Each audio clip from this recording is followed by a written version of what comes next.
How's it going, everyone? We are a few months into the era of PlayStation Plus Extra, PlayStation Plus Premium, and with those two subscription services, if you have an active subscription, you probably have amassed a gigantic backlog of games you want to play.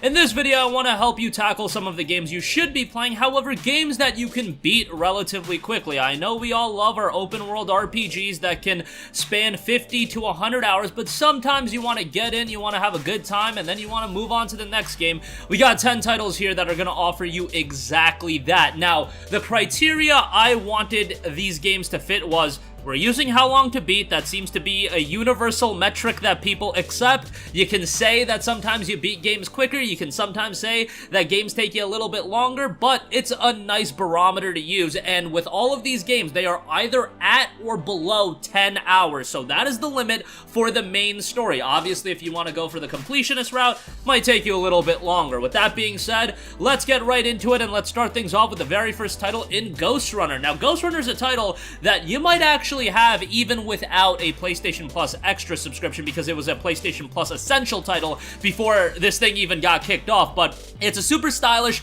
parkour-based action title that requires precise timing, precision, and it is a game that can get relatively difficult. Like, while I was playing this game, man, I was getting a bit frustrated, but it's a game that puts you back into the action and you want to keep on going back in. It's got a great soundtrack and it keeps the game moving very quickly, and I have to say the parkour gameplay itself is fantastic from that standpoint. I love the game. Sometimes it did get a little bit frustrating, but overall a pretty interesting game and an interesting narrative attached to the title as well. Main story over on how long to beat clocks at 7 hours, so a nice one to get into. Next up, we gotta mention this right away, Soma. This is a game that's leaving PlayStation Plus Extra very soon, I believe on October the 18th, so jump on this as soon as possible. If you're watching the video the day it's uploaded, jump on it today. If not, it might already be expired, but I definitely want to give this game a shout. I really love Soma. I picked it up back when it initially came out in 2015 for the full $30, and it's done by Frictional Games, a studio that many of you are probably aware for their work on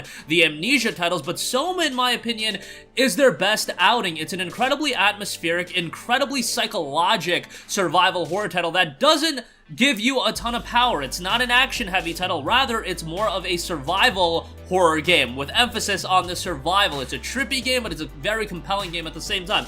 Main story on how long to beat clocks in at 9 hours. I feel like I beat the game a little bit quicker than that, but your mileage may vary on that one. 9 hours for Soma. Next up, here's a franchise and a game that I often recommend, Rayman Legends. Main story clocks in at 10 hours. If you are remotely a fan of artistic platformers, games with great visual styles and accessible titles, Rayman Legends should definitely be a game that you play. It is just a very enjoyable platformer. The gameplay is on point. It's accessible, but at the same time offers a bit of challenge, and it's just a very enjoyable platformer. Now, the main story clocks in at 10 hours, but if you want to do everything in this game, it's going to take you quite a bit longer. There's quite a few levels to get into, but 10 hours for Rayman Legends, and it's a game that you guys should definitely play, and hopefully an IP that Ubisoft does more with, Rayman that is, because I think there's a lot of potential in it going forward. Next up, if you want a fast-paced action-heavy title, Shadow Warrior 2 should be right up your alley. Main story clocks in at about 7.5 hours. Super fast-paced game, a bit over the top, very gruesome, a combination of guns, blades, magic, and so much more. It's not a narrative that's gonna super hook you, but if you were looking for a fast-paced action title, Shadow Warrior 2 is absolutely gonna offer you that. Shadow Warrior 1, I believe, is available through PlayStation Plus Premium, the top tier, so that's a little bit of a bummer, but Shadow Warrior 2, definitely 7.5 hours. You can get in, probably beat it over a weekend, have a great time with it, and not a game that wastes any of your time, really just gets in and gets right down to the action. Next up, from an action-heavy game where you're not going to get too invested into the narrative to a game that makes grown men cry, we have Brothers: A Tale of Two Sons. This is a game a lot of people play it, and a lot of people will call back to it as one of the most emotional games that you can really come across. This is more of an atmospheric title as well. A story-driven title, guide two brothers on an epic fairy tale journey from visionary Swedish film director Josef Fares and top-tier developer Starbreeze Studios. Control both brothers at once as you experience cooperative play in single-player mode like never before. Again, a very, very emotional game. A man clinging to life. His two sons, desperate to cure their ailing father, are left with one option. They must set out on a journey to find and bring back the water of life as they come to rely on one another to survive. One must be strong where the other one is weak, brave where the other one is fearful. They must be, well, brothers, as the official description notes. This isn't a game that's going to take you much time at all. It's a 3-hour emotionally gripping journey. Just be prepared for some tears in this one. No shame at all, but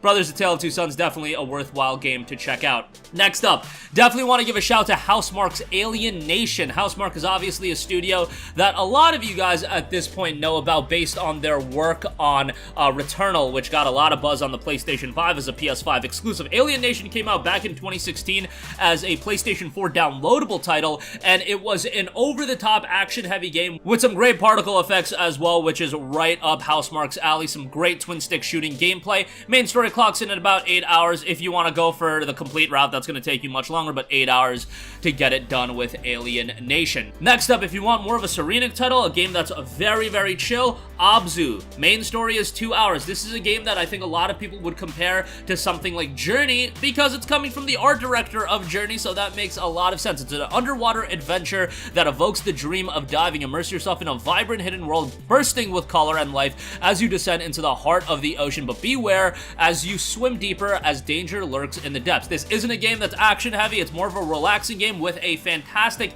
music direction as well. If you want something more chill, maybe you come home from a long day of work, maybe you just got whooped by Elden Ring for 12 hours, Abzu is a nice transition from those aspects of life. Whether it be a long day at work or getting whooped by Elden Ring, Abzu will offer a nice contrast to those experiences. The main story clocks in at about 2 hours. Completionist is 4 hours. A lot of good trophies to get as well if you're into that as well. Next up, we got Hotline Miami 2 Wrong Number. Main story is clocking in at 8.5 hours. This is another one of those sequels that the first game is available on PlayStation Plus, but it's a PlayStation Plus premium game, so you gotta have a top-tier subscription. Hotline Miami 2 is still very, very enjoyable. Obviously a bit of a throwback. It's an absolutely gruesome game, a bloody game. Even with its pixel graphics, it finds a way to become pretty gnarly in terms of its gory elements, but it's a lot of fun, over-the-top, high-octane action gameplay, solid soundtrack to boot, and definitely an old-school retro feel here.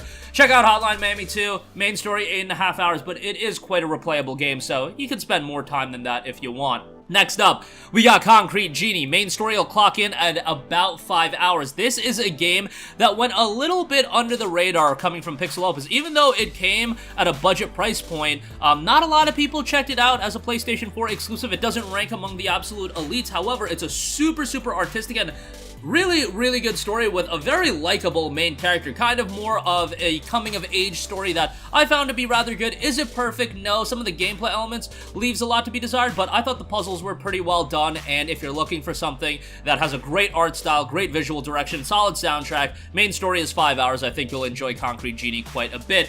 And lastly, we have Deliver Us the Moon, a sci-fi thriller set in an apocalyptic near future. Very puzzle-based and very story-driven. Another game that's not super action heavy or anything like that, but it is a thrilling game. It's a game that'll keep you on the edge of your seat, and the puzzles are pretty well done, and I'm not a big fan of games that center around a lot of puzzles, but Deliver Us the Moon was a pretty solid one, and give it a shot. It's a relatively short game. Deliver Us the Moon is clocked in at 5 hours on How Long to Beat, so relatively short play time here. Completion this run will take you a little bit longer than that, but that is gonna do it for me. Again, I know a lot of you guys have busy lives. You got your 9-to-5 job, you might have kids, you might have school, whatever the case may be. Sometimes it's great to jump into a 150-hour open-world RPG. I love doing 8 playthroughs of The Witcher 3, but sometimes it is nice getting into a game that I can complete in less than, 3 to 4 days, have a good time with, and then move on to the next game and still have a great experience altogether. And with the sheer quantity of games that are available on PlayStation Plus Extra and these subscription services,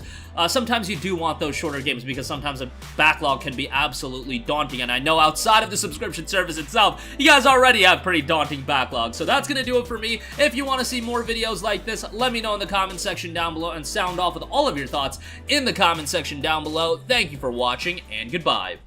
Hey guys, we hope you enjoyed the video, and if you did, make sure to hit the subscribe button, and if you're already subscribed, do us a favor and hit the bell icon. This way you'll be notified whenever we post a new video. That's the best way to keep up with all of our uploads, and we usually try to upload 2 videos a day. And with the bell icon hit, you'll be notified whenever we do upload a video. As always, thanks for watching.